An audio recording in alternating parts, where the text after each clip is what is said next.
नमस्कार, आप देख रहे हैं डीडी न्यूज। आपके साथ मैं हूं गौरव श्रीवास्तव। तो चलिए बुलेटिन की शुरुआत करते हैं और सबसे पहले नजर डालते हैं इस वक्त की हेडलाइंस पर।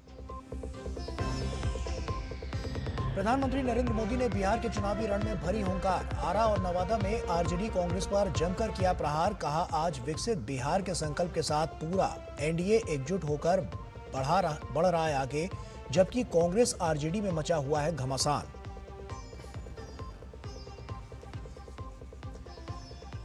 अमित शाह ने मुजफ्फरपुर और वैशाली में एनडीए को भारी मतों से जिताने की अपील करते हुए जंगल राज की दिलाई याद। राहुल गांधी ने बेगूसराय में महागठबंधन की सरकार बनने का किया दावा, तो तेजस्वी भी प्रचार में जुटे।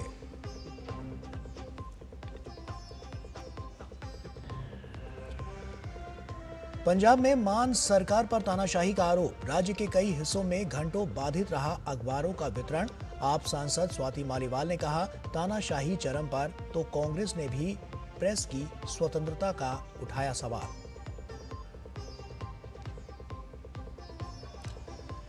इसरो एक बार फिर इतिहास रचने को तैयार। देश के अब तक के सबसे भारी संचार उपग्रह CMS-03 लॉन्च की उल्टी गिनती जारी। नेवी की बढ़ेगी ताकत।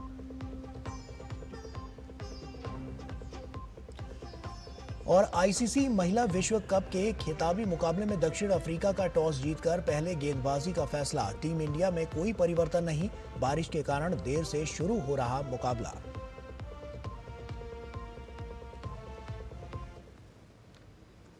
और आइए बुलेटिन की शुरुआत करते हैं। प्रधानमंत्री नरेंद्र मोदी ने बिहार के नवादा में एनडीए की विशाल जनसभा को संबोधित किया। प्रधानमंत्री ने कहा कि आजादी के बाद सरकारों ने छोटे किसानों की समस्याओं पर ध्यान नहीं दिया।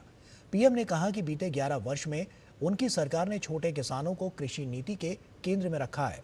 पीएम ने किसान सम्मान निधि में 3,000 रुपए अतिरिक्त जोड़ने के एनडीए के संकल्प का जिक्र किया। पीएम ने कहा कि कांग्रेस आरजेडी का दौर होता तो बिहार के किसानों को उनके हक का ये पैसा मिल नहीं पाता। पीएम ने कांग्रेस और आरजेडी पर परिवारवाद को लेकर जमकर कटाक्ष किया।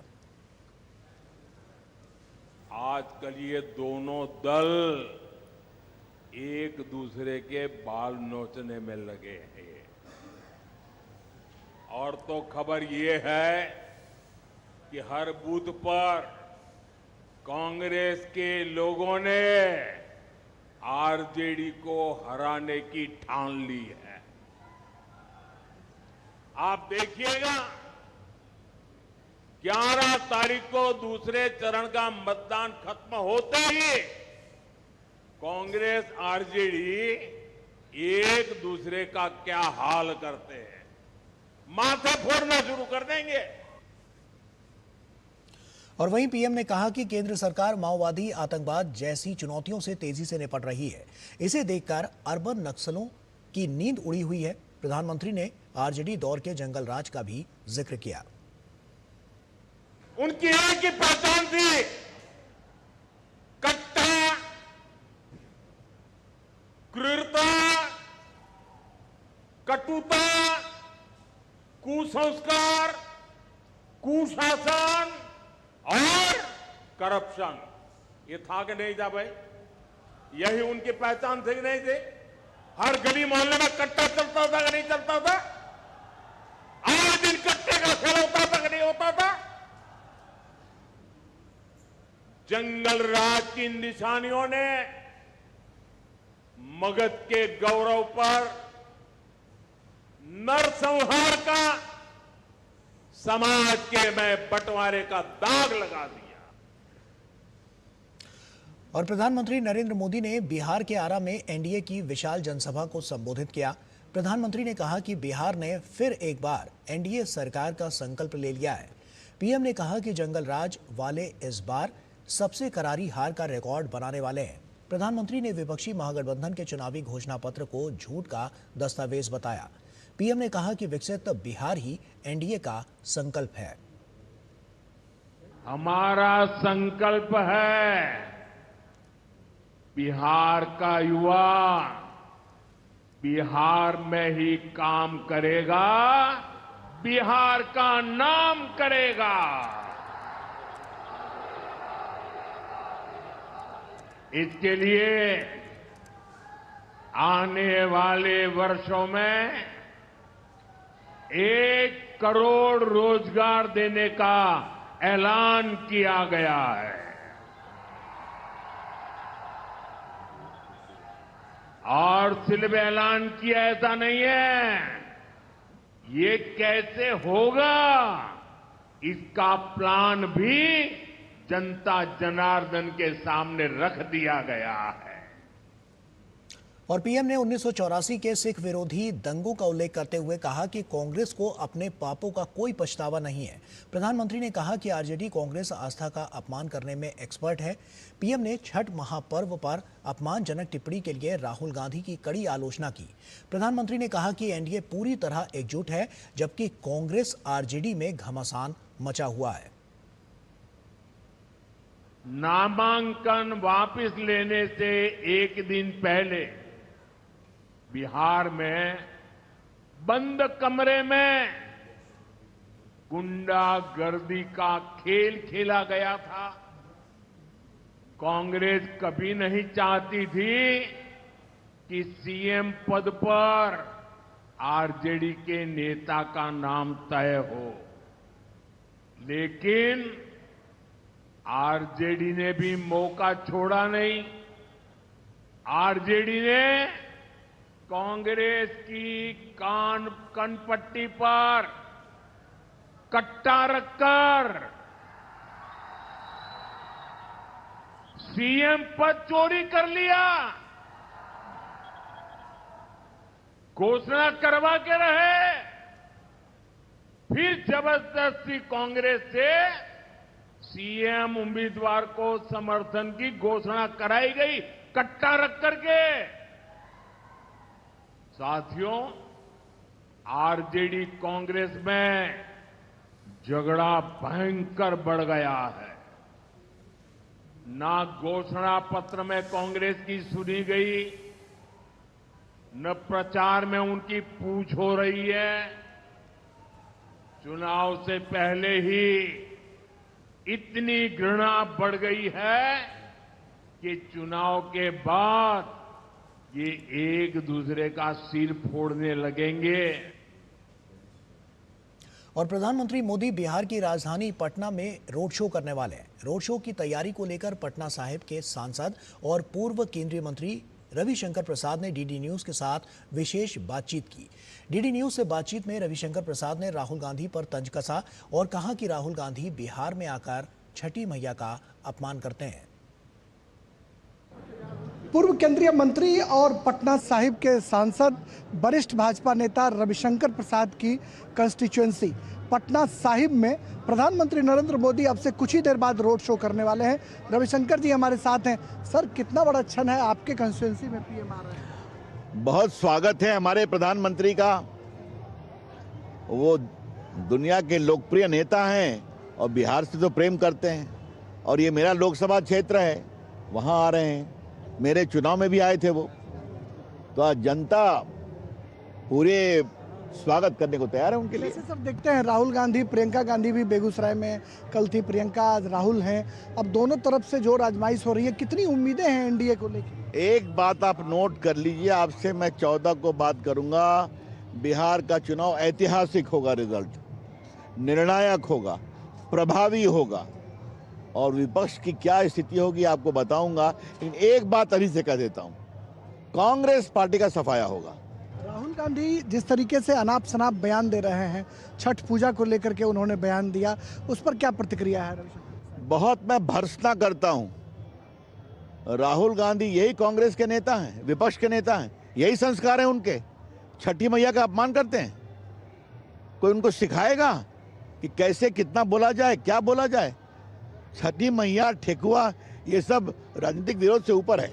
रविशंकर प्रसाद जो पटना साहिब के सांसद हैं, पूर्व केंद्रीय मंत्री हैं, और उनका साफ तौर पर कहना है कि राहुल गांधी को ट्रेनिंग लेनी चाहिए। जिस तरीके से छठी मैया का वो अपमान कर रहे हैं, उससे कहीं ना कहीं ये दिखता है कि वो विपक्ष के नेता के लायक नहीं है। कैमरामैन मोर मुकुट शर्मा के साथ पटना से मैं राजेश राज, डीडी न्यूज़ के लिए। और वहीं भाजपा के वरिष्ठ नेता अमित शाह लगातार बिहार चुनाव के प्रचार में जुटे हुए हैं। इसी क्रम में अमित शाह ने आज मुजफ्फरपुर में एक जनसभा को संबोधित किया। विपक्षी गठबंधन पर निशाना साधते हुए अमित शाह ने जनता से जंगल राज के खिलाफ वोट करने की अपील की। मैं मुजफ्फरपुर वालों को कहने आया हूं, आपका वोट किसी प्रत्याशी को विधायक बनाने के लिए, किसी को मंत्री बनाने के लिए मत दीजिएगा। आपका वोट बिहार को जंगल राज से बचाने के लिए देना। ये लालू राबड़ी के समय में 15 साल में बिहार का जो पतन हुआ, वही जंगल राज आज कपड़े, चेहरा और भेष बदलकर फिर से आने वाला है। और वहीं केंद्रीय गृह मंत्री अमित शाह ने वैशाली में भी एक जनसभा को संबोधित किया। मंच से शाह ने हुंकार भरी और विपक्षी दलों पर जमकर निशाना साधा। उन्होंने कहा कि दिल्ली और बिहार दोनों की ही कुर्सियां खाली नहीं हैं। ना तेजस्वी मुख्यमंत्री बन सकेंगे और ना ही राहुल प्रधानमंत्री। लालू जी चाहते हैं कि उनका बेटा मुख्यमंत्री बने और सोनिया जी चाहती है उनका बेटा प्रधानमंत्री बने।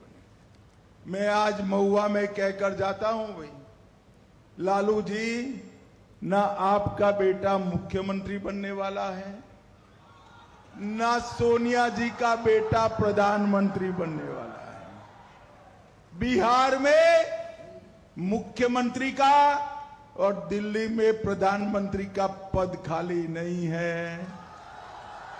यहां पर नीतीश कुमार जी बैठे हैं और वहां पर नरेंद्र मोदी जी बैठे हैं। नरेंद्र मोदी और कांग्रेस सांसद राहुल गांधी ने बिहार के बेगूसराय में बड़ा दावा किया है, जिसमें उन्होंने बिहार के लोगों को गारंटी देते हुए कहा कि जिस दिन केंद्र में इंडी गठबंधन की सरकार बनेगी, हम नालंदा विश्वविद्यालय की तर्ज पर विश्वविद्यालय खोलेंगे, जहां दुनिया भर से छात्र आएंगे और दाखिला लेंगे।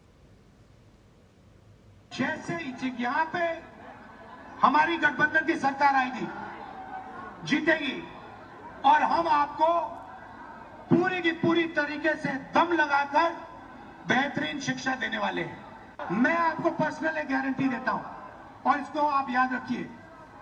जिस दिन दिल्ली में यूपी इंडिया गठबंधन की सरकार आएगी, उस दिन मैं आपको बता रहा हूं कि नालंदा यूनिवर्सिटी जैसी यूनिवर्सिटी फिर से बिहार में खोलूंगा।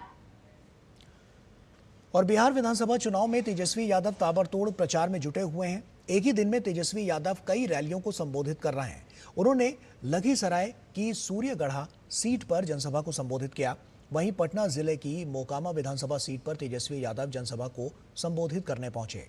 मोकामा में अनंत सिंह की गिरफ्तारी के बाद तेजस्वी यादव का चुनाव प्रचार करने पहुंचना समीकरणों को बदलने वाला हो सकता है। वहीं आरजेडी नेता ने बेगूसराय में भी प्रचार किया और सभी जगह बिहार के लोगों को हर घर में सरकारी नौकरी देने का वादा दोहराया। मुख्य चुनाव आयुक्त ज्ञानेश कुमार ने कानपुर में मीडिया को संबोधित करते हुए कहा कि आगामी बिहार विधानसभा चुनाव पूरी तरह से शांतिपूर्ण, पारदर्शी और निष्पक्ष माहौल में संपन्न होंगे। उन्होंने कहा कि चुनाव आयोग के लिए ना कोई पक्ष है ना ही विपक्ष है, बल्कि सब समकक्ष है। उन्होंने सभी मतदाताओं से मतदान में बढ़ चढ़कर भाग लेने का आह्वान किया। मैं एक बार स्पष्ट करना चाहता हूं कि चुनाव आयोग के लिए न कोई पक्ष है न कोई विपक्ष है, सब समकक्ष हैं।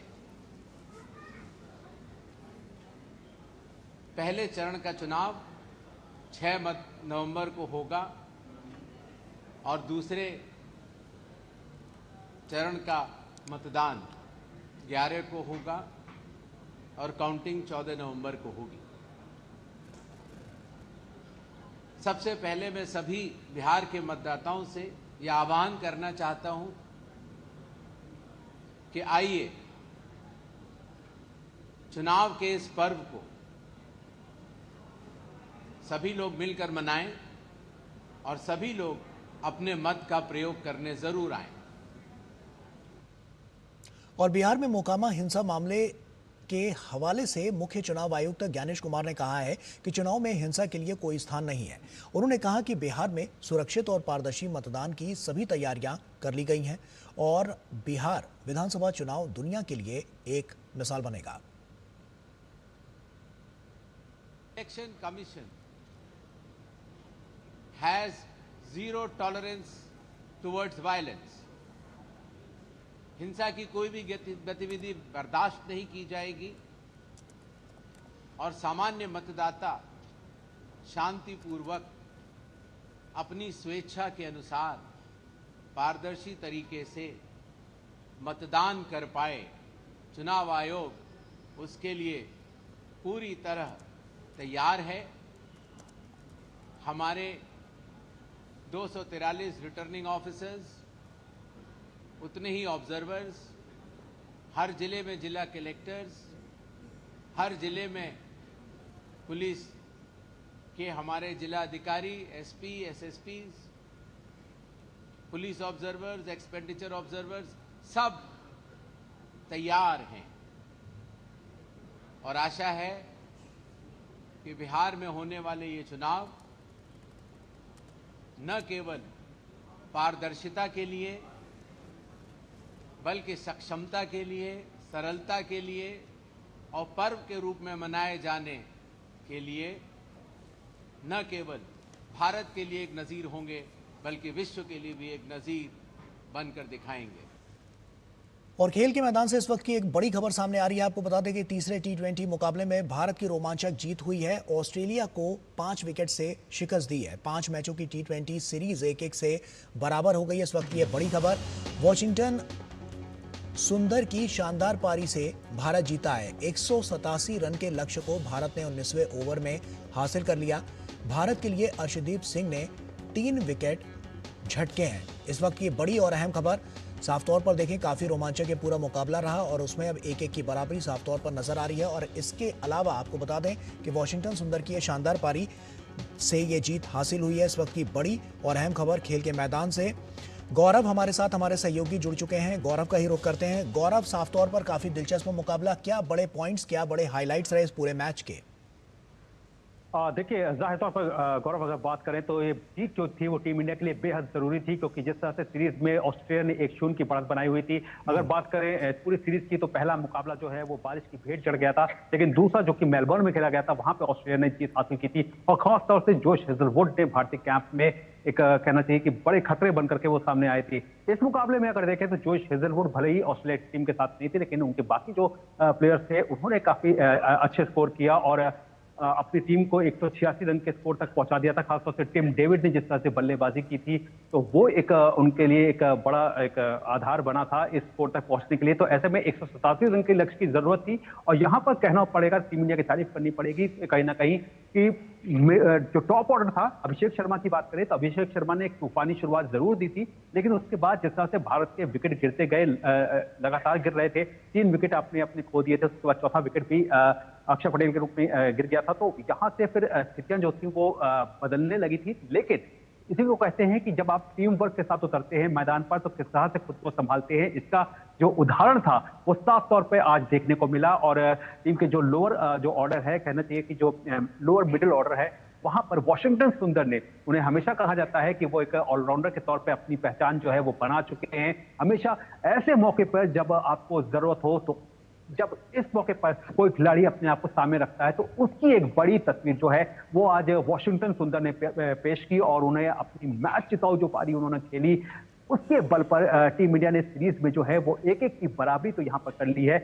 लेकिन सवाल जो है वो अभी काफी सारे टीम के सामने हैं, क्योंकि आप वनडे से T20 के फॉर्मेट में आए, आपने बेहतर प्रदर्शन जरूर किया, आज मैच में जरूर आप जीते, लेकिन फिर भी यहां पर कुछ सवाल ऐसे हैं जो कि जिनका जवाब जो है वो आने वाले समय में सूर्य कुमार यादव को भी देना होगा।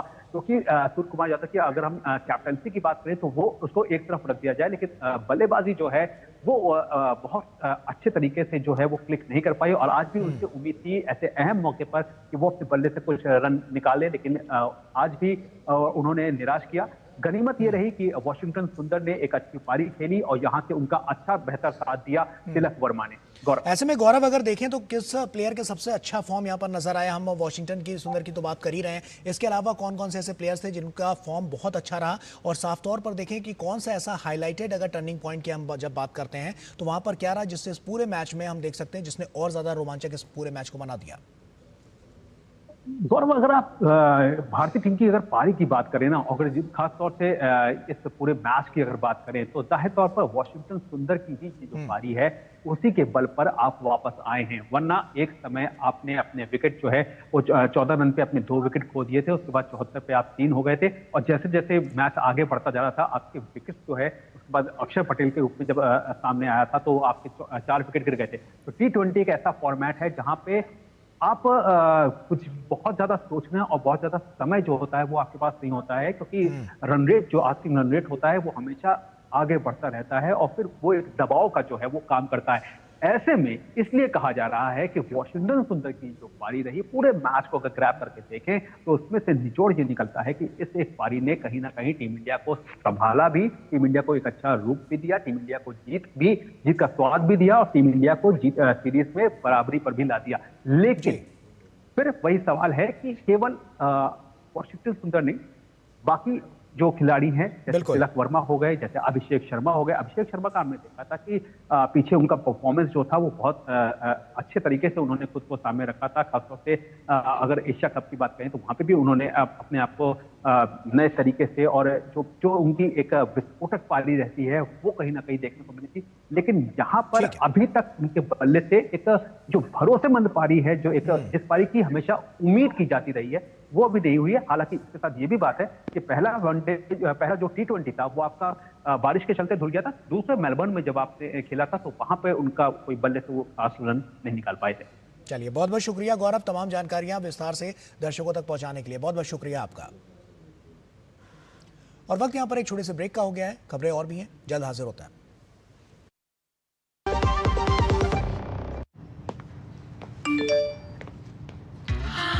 $10 लाख की लॉटरी मुझे, वाओ! फर्जी ऑफर से सावधान। RBI कहता है जानकार बनिए, सतर्क रहिए। कौन है जो जोड़े देश को? विकसित भारत का विकसित भारत। LIC युवा प्रोफेशनल्स के लिए लाए हैं नव जीवन श्री। करें नियमित प्रीमियम का भुगतान, जीवन बीमा का आनंद लें, प्राप्त करें प्रीमियम के प्रतिशत पर गारंटीकृत एडिशंस, अपने वित्तीय लक्ष्यों के अनुरूप मैच्योरिटी पर गारंटीकृत धनराशि पाएं। मौजूदा पॉलिसी धारकों के लिए आकर्षक अतिरिक्त लाभ आज ही खरीदें। ब्रेक के बाद एक बार फिर से आप सभी का स्वागत है। कर्नाटक में लालबाग टनल रोड प्रोजेक्ट को लेकर राजनीति गर्मा गई है। भाजपा सांसद तेजस्वी सूर्या ने पार्टी कार्यकर्ताओं के साथ इस प्रोजेक्ट को लेकर कांग्रेस शासित कर्नाटक सरकार के खिलाफ विरोध प्रदर्शन किया। भाजपा का आरोप है कि प्रोजेक्ट की योजना पर्यावरण और सुरक्षा मानकों को नजरअंदाज करती है और जनता के हितों को खतरे में डालती है। भाजपा ने इस प्रोजेक्ट को दिन दहाड़े लूट बताया और आरोप लगाया कि ये रियल एस्टेट के हित में चलाया जा रहा है। पंजाब के लुधियाना में पुलिस ने कई हिस्सों में समाचार पत्रों के वाहनों को रोककर तलाशी शुरू की। हिंदी, पंजाबी और अंग्रेजी समाचार पत्रों के वाहनों को पुलिस थानों के बीच ले जाकर जांच की गई। पुलिस की ये जांच रात 10 बजे से शुरू हुई और सुबह तक जारी रही। समाचार पत्र विक्रेताओं ने कहा कि पुलिस ने उनके फोन भी जब्त कर लिए। लुधियाना में सुबह 4 बजे से ही समाचार पत्रों के वाहन विभिन्न एजेंसियों में पहुंच जाते हैं और इनमें चंडीगढ़ से आने वाले वाहन और लुधियाना से जाने वाले वाहन भी शामिल हैं। लेकिन आज सुबह उन्हें थाने ले जाकर काफी देर तक जांच की गई।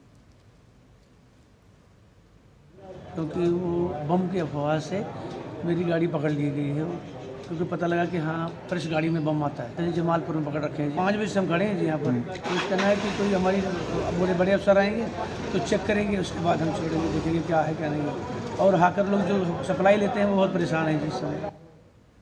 और वहीं पंजाब में आज सुबह समाचार पत्रों की गाड़ियों को रोके जाने की घटना पर कांग्रेस के नेता आलोक शर्मा ने आप पर हमला बोला है। आलोक शर्मा ने कहा है कि अपने कारनामों को छिपाने के लिए आम आदमी पार्टी इस तरह के हथकंडे अपना रही है। जिस तरह से डंडे के दम पर, बंदूक के दम पर आप पंजाब में मीडिया को दबाना चाहते हैं, फ्रीडम ऑफ प्रेस को कुचलना चाहते हैं, कांग्रेस पार्टी कड़े शब्दों में इसकी निंदा करती है। जिस तरह से भ्रष्टाचार पंजाब में व्याप्त है, जिस तरह से दिल्ली में व्याप्त था पार्टी केजरीवाल के समय पर, ये दुर्भाग्यपूर्ण है कि अब आप अपने भ्रष्टाचारीपन और अपनी कारगुजारियों को छिपाने के लिए मीडिया का गला घोट रहे हो, ये दुर्भाग्यपूर्ण है। और पंजाब कांग्रेस के विधायक सुखपाल सिंह खैरा ने पंजाब की भगवंत मान सरकार और आम आदमी पार्टी प्रमुख अरविंद केजरीवाल पर निशाना साधा है। सुखपाल सिंह खैरा ने पंजाब में बाढ़ प्रभावितों को मुआवजा देने के अरविंद केजरीवाल के दावे को गलत बताया है। उन्होंने कहा कि केजरीवाल पंजाब में बाढ़ प्रभावितों को 100% मुआवजा देने का दावा कर रहे हैं, लेकिन सच्चाई ये है कि 1% लोगों को मुआवजा नहीं मिला है। साथ ही उन्होंने आप सरकार को चुनौती देते हुए कहा कि राजनीति में यह धांधली की पराकाष्ठा है और सरकार बाढ़ राहत के लिए जिलेवार जारी की गई धनराशि पर एक श्वेत पत्र जारी करे। राष्ट्रपति द्रौपदी मुर्मू आज से उत्तराखंड के 3 दिवसीय दौरे पर हैं। दौरे के पहले दिन राष्ट्रपति ने हरिद्वार स्थित पतंजलि विश्वविद्यालय के दूसरे दीक्षांत समारोह में बतौर मुख्य अतिथि हिस्सा लिया। राष्ट्रपति ने बेटियों की शिक्षा और भागीदारी पर जोर देते हुए कहा कि देश तभी विकसित राष्ट्र बन सकता है जब बेटों के साथ साथ बेटियों की भी हिस्सेदारी होगी। यहाँ 140 करोड़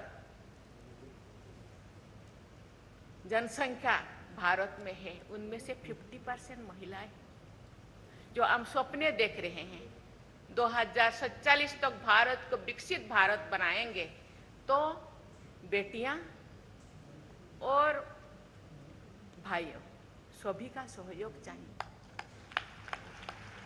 क्योंकि केवल 50% बेटा प्रयास करेंगे और बेटियां पीछे रह जाएंगे तो विकसित भारत का सपना हुए तो अधूरा रह जाएगा।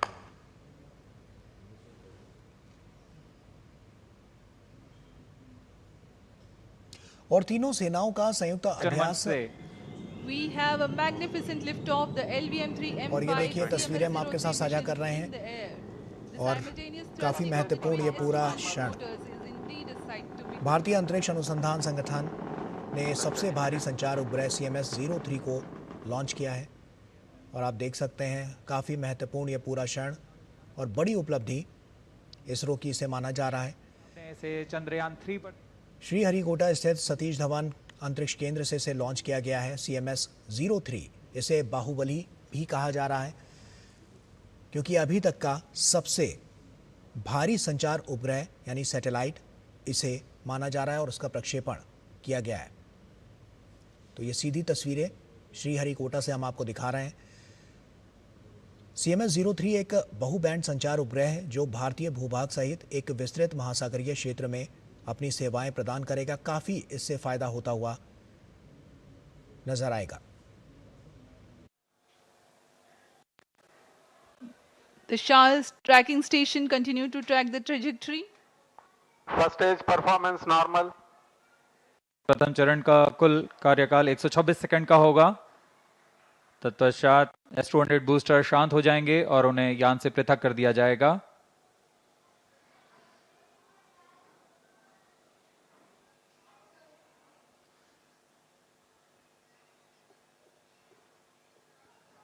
इस कड़ी में अगला चरण L-110 चरण का प्रज्वलन है। L-110 engine started. जी हाँ, इसकी पुष्टि हो चुकी है। द्वितीय चरण L-110 चरण का प्रज्वलन शुरू हो चुका है। We have a confirmation from the Range Operations Director that the second stage L-110 has commenced its operation. L-110 engine performance normal. The two Vikas engines together generating 1600 kilonewtons thrust in its high thrust version. S-200 motors separated. Range operation निदेशक ने अभी इसकी पुष्टि की। दोनों S-200 boosters को यान से पृथक कर दिया गया है। वर्तमान में L-110 स्टेज जो कि तरल नोदक पर आधारित चरण है प्रज्वलित है और यान को उद्दिष्ट कक्षा की ओर ले जा रहा है। We have had the separation of the S-200 motors and L-110 is currently thrusting. तरल नोदक पर आधारित यह चरण उच्च प्रणोद वाले विकास इंजन की मदद से कुल 1600 किलोन्यूटन का प्रणोद उत्पन्न कर रहा है। इंजन की अधिकतम प्रभावी क्षमता प्राप्त करने के लिए इसमें ईंधन और ऑक्सीडाइजर का खास अनुपात में मिलाकर प्रज्वलित किया जाता है। इस चरण का प्रज्वलन काल कुछ 200 सेकंड का होगा। Stage performance normal.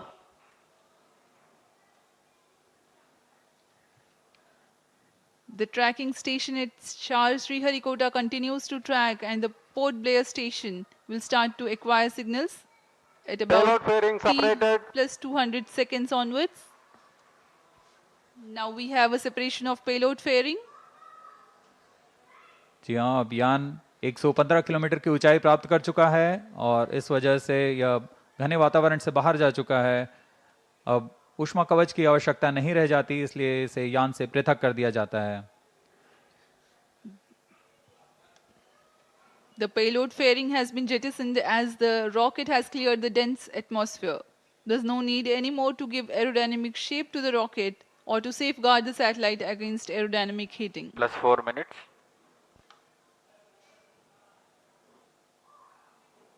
First stage performance normal.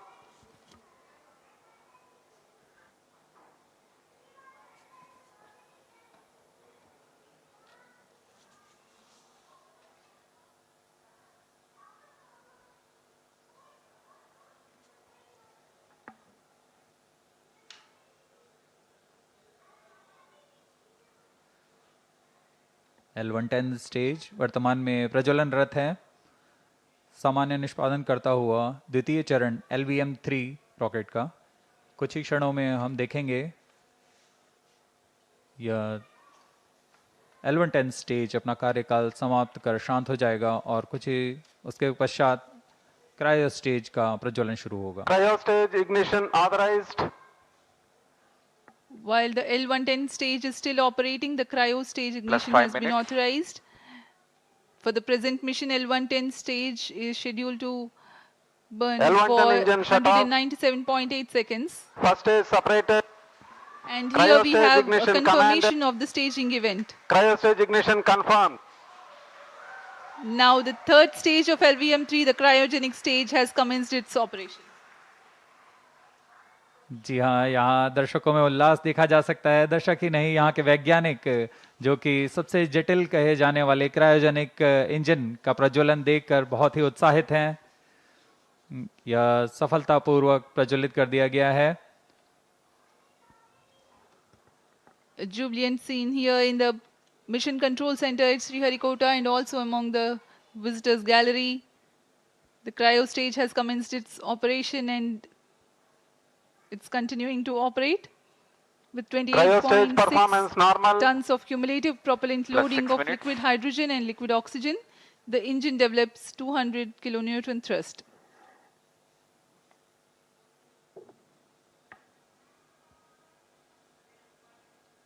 यान अपेक्षित पथ का पूर्णतः अनुकरण करता हुआ उद्दिष्ट कक्षा की ओर जा रहा है।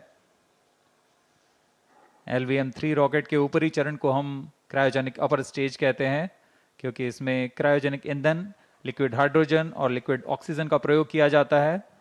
इस इंजन में गैस टरबाइन की मदद से लगभग 200 किलोन्यूटन का सामान्य प्रणोद उत्पन्न होता है। इस चरण का कार्यकाल लगभग 644 सेकंड का होगा। इस चरण का व्यास 4 मीटर तथा ऊंचाई 13.5 मीटर की होती है। इस चरण में दिशा निर्धारण के लिए इंजन जिम्बल कंट्रोल और रिएक्शन कंट्रोल सिस्टम्स का प्रयोग किया जाता है। कुल 28.6 टन क्रायो ईंधन का इस्तेमाल इस अंतरिक्ष यान में किया जा रहा है। Plus 7 minutes. क्रायो चरण सबसे जटिल इंजन होता है, क्योंकि क्रायो ईंधन जैसे लिक्विड हाइड्रोजन का Cryo boiling stage point performance normal. -253 degree centigrade और लिक्विड ऑक्सीजन का बॉइलिंग पॉइंट -183 डिग्री सेंटीग्रेड होता है। इस तापमान में ईंधन को तरल बनाए रखना तथा इसका कार्यान्वयन करना सबसे जटिल होता है, लेकिन भारत अब इसमें पूरी तरह स्वायत्ता प्राप्त कर चुका है और इस चरण को इसरो नोदन कॉम्प्लेक्स महेंद्रगिरी द्वारा तैयार तथा परीक्षित किया गया है।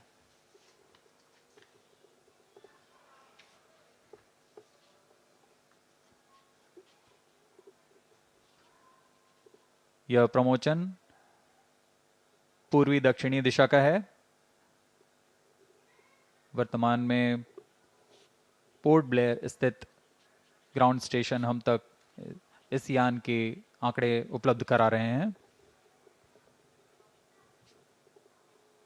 Plus 8 minutes.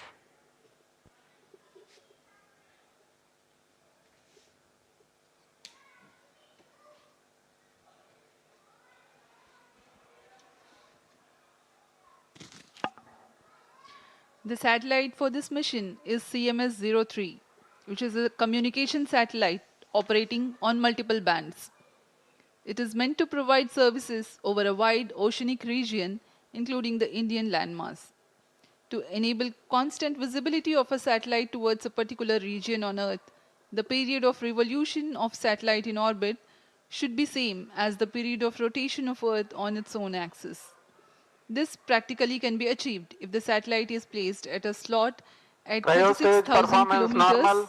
above the equator. Launching a satellite into a geostationary orbit involves a meticulously planned series of steps. The LVM-3 Plus M5 9 rocket minutes. is expected to place CMS-03 satellite at an altitude of 180 kilometers with an inertial velocity of 10.15 kilometers per second. This orbit will have a perigee at 170 kilometers, which is the shortest distance of the satellite from Earth, and an apogee of 29,970 kilometers. That is the farthest it will be in the initial orbit, which is a temporarily stable orbit. The thrusters of the satellite are fired using the propellant carried on board at a precise point so that the apogee is at 36,600 kilometers. The next phase is the circularization of the orbit through a series of fine-tuned burns at apogee. That is how the satellite's velocity and trajectory are placed at a precise slot in geostationary orbit. The designated orbital slot determines the launch window. Maintaining a satellite in geostationary orbit, ensuring its effectiveness and longevity, is quite a task in itself. Gravitational perturbations due to the celestial bodies and the space weather are common causes for the disturbance of Cryo stage satellite performance normal. position from its slot. A process known as station keeping involves firing the thrusters to counteract these forces. Presently, the cryogenic stage is operational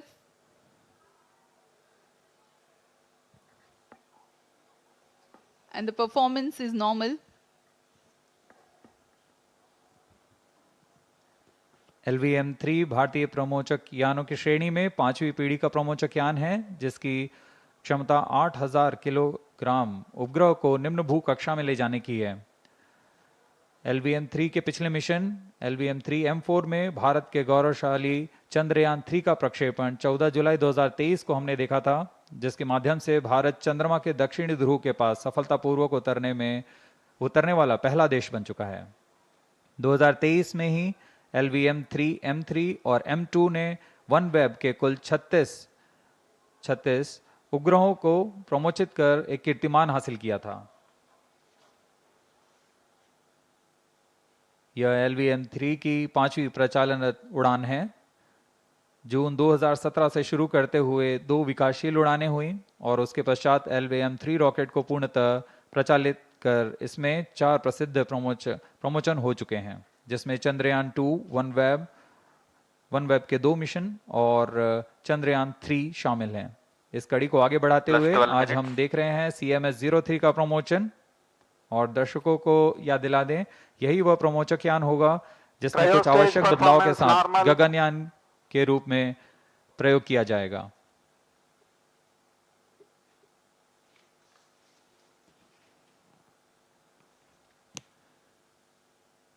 वर्तमान में cryogenic stage प्रज्वलित है, सामान्य निष्पादन करते हुए उद्दिष्ट कक्षा की ओर बढ़ रहा है। We are 12.5 minutes past the launch and the altitude attained is 179.2 kilometers. The cryo stage operational.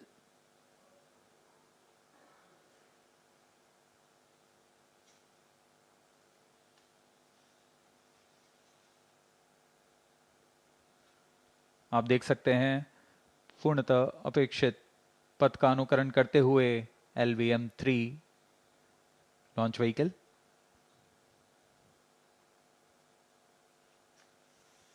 वर्तमान में सापेक्ष गति 7.27 किलोमीटर प्रति सेकंड तथा ऊंचाई 174 kilometre.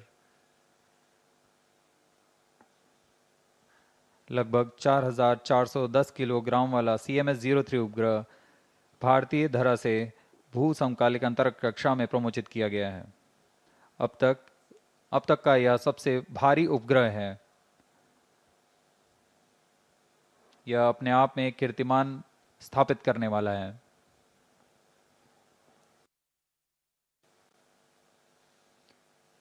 Cryo stage performance normal.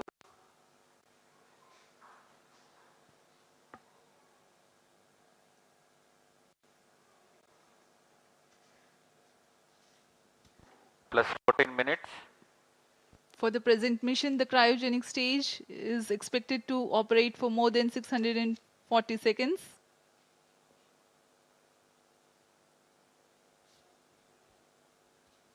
CMS-03 संचार उपग्रह बहु स्पेक्ट्रमी संचार उपग्रह है जो भारतीय भूभाग सहित एक विस्तृत समुद्री क्षेत्र में अपनी सेवाएं प्रदान करने जा रहा है।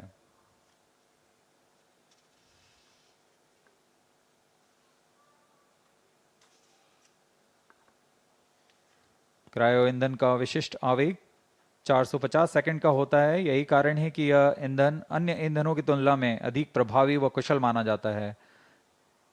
यही संख्या पृथ्वी भंडारित ईंधन के लिए 315 सेकंड और ठोस नोदक के लिए 275 सेकंड की होती है। इस चरण में उच्च प्रणोद वाले क्रायोजेनिक इंजन CE-20 में 28.5 टन नोदक की मदद से कुल 200 किलो न्यूटन का प्रणोद उत्पन्न हो रहा है।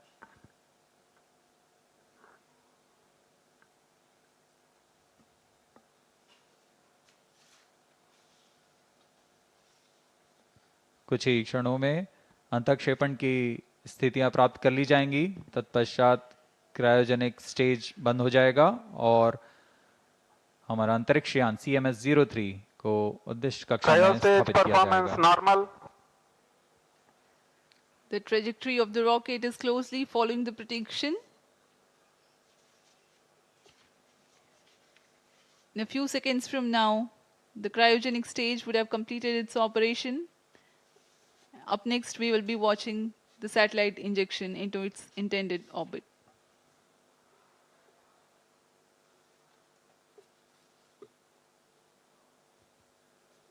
वर्तमान में ब्रूने स्थित भू स्टेशन हम तक यान के आंकड़े उपलब्ध करा रहे हैं। यान की ऊंचाई 176 किलोमीटर तथा सापेक्ष गति 9.63 किलोमीटर प्रति सेकंड।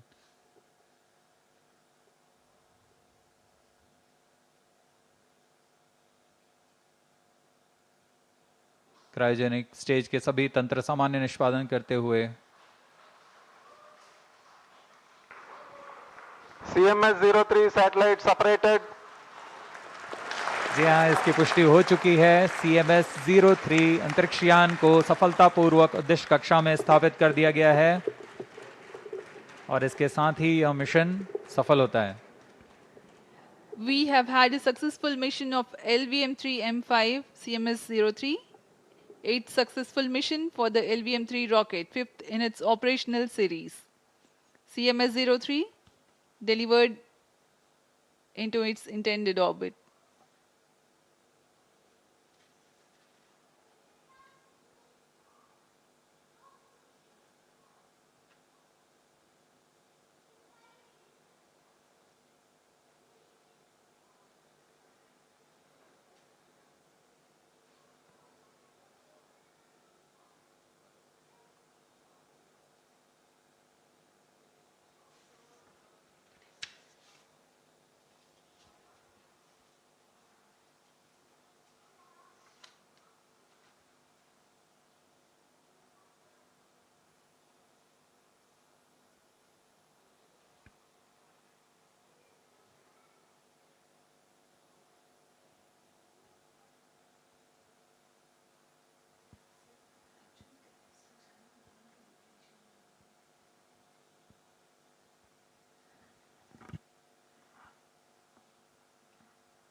बहुत महत्वपूर्ण है, बड़ी उपलब्धि इसरो की। CMS-03 जो कि भारतीय भूभाग सहित एक विस्तृत समुद्री क्षेत्र में अपनी सेवाएं प्रदान करेगा, काफ़ी फ़ायदा इससे मिलता हुआ नजर आएगा। ये उपग्रह यानी कि जो सैटेलाइट है वो नौसेना के लिए कनेक्टिविटी को काफ़ी बढ़ावा देगा। सुरक्षा मापदंडों पर अगर देखें तो भी काफ़ी ये महत्वपूर्ण हो जाएगा। इसके अलावा ये उच्च क्षमता वाली बैंडविड्थ भी प्रदान करेगा, जिससे जो कनेक्टिविटी है वो बहुत ज़्यादा बेहतर नज़र आएगी। और जो दूर के क्षेत्र हैं डिजिटल पहुंच में, वहां पर भी सुधार इससे मिलता हुआ नज़र आएगा। साथ ही साथ नागरिक एजेंसियों को भी इसमें मदद मिलेगी और रणनीतिक अनुप्रयोगों में भी सुधार इससे मिलता हुआ नज़र आएगा। काफ़ी वजनी है ये, 4410 किलोग्राम वजनी CMS-03 जिसका प्रक्षेपण किया गया। भारतीय धरती से भू समकालिक स्थानांतरण कक्षा में इसे प्रक्षेपित किया जा रहा है और ये सबसे भारी संचार उपग्रह होगा, यानी कि ये सबसे भारी कम्युनिकेशन सैटेलाइट होगा। LVM-3 के पिछले मिशन ने चंद्रयान 3 मिशन का प्रक्षेपण किया था, जिसमें भारत चंद्रमा के दक्षिणी ध्रुव के पास LVM-3 M5 launch vehicle has injected CMS-03 spacecraft to the intended orbit. Mission has been successfully accomplished.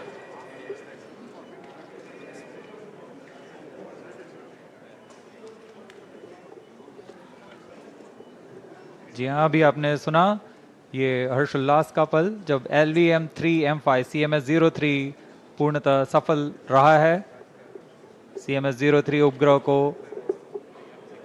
उद्दिष्ट कक्षा में स्थापित कर दिया गया है। Jubilant situation here in the Mission Control Center upon the success of the mission. Up next is the address by Chairman ISRO, Dr. V. Narayanan.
बहुत बड़ी उपलब्धि भारत के लिए, इसरो के लिए, क्योंकि अंतरिक्ष में जो भारत के बढ़ते हुए कदम है वो साफ तौर पर दर्शाते हैं कि किस तरह से जो तमाम रणनीतिक पहलें हैं वो आने वाले समय के लिए एक बेहतर भविष्य का निर्माण करती हुई नज़र आ रही हैं। और ये बहुत ही सशक्त और मजबूत भविष्य है जो आने वाले समय में और ज़्यादा इसमें जो प्रगति है वो देखने को मिलेगी। विज्ञान की दुनिया में, तकनीक की दुनिया में ये बहुत बड़ी महत्वपूर्ण उपलब्धि है।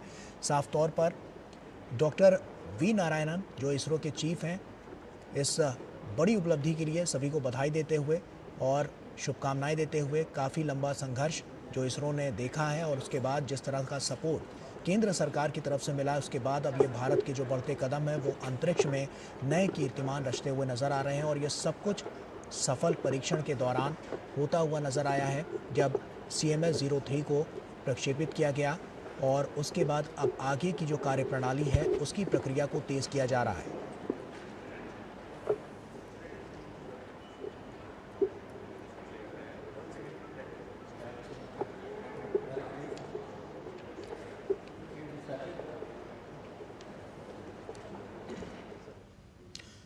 और आइए अब सीधे पटना का रुख करते हैं। आपको बता दें कि प्रधानमंत्री नरेंद्र मोदी का रोड शो अब से कुछ ही देर में वहां पर शुरू होने वाला है। प्रधानमंत्री यहां पर पहुंच चुके हैं, आप देख सकते हैं।